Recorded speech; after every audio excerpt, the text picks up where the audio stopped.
5 members of a human trafficking gang which laundered $4 million through student bank accounts and nail bars have been sentenced.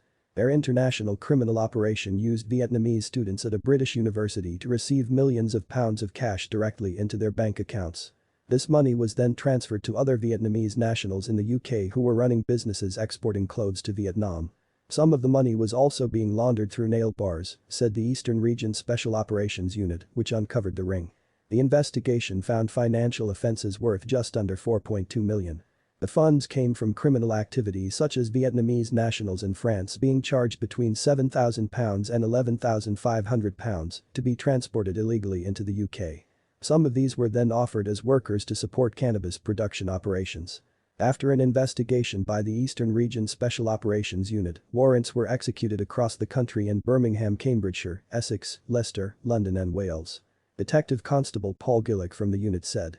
This was a major, highly sophisticated operation which attempted to conceal large sums of criminal cash across international borders. These gangs are desperate for people to help them avoid detection and move their money. People need to be wise to this and know that ignorance is no excuse. If you are caught doing this, there is a very strong chance you will go to prison. One of those arrested was Geraldo Bassi, who was identified as having been supplied with workers for his cannabis operation. When police raided his home address, officers seized cannabis worth around £25,000 as well as £5,000 in cash.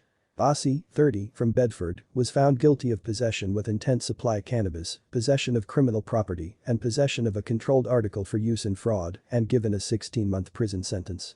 In November, Mai Ha-du, from London, was found guilty of conspiracy to supply cannabis, 2 counts of converting criminal property, and 2 counts of transferring criminal property in connection to money laundering offences worth almost £2 million. On Monday at Southwark Crown Court she was given a 3-year jail term.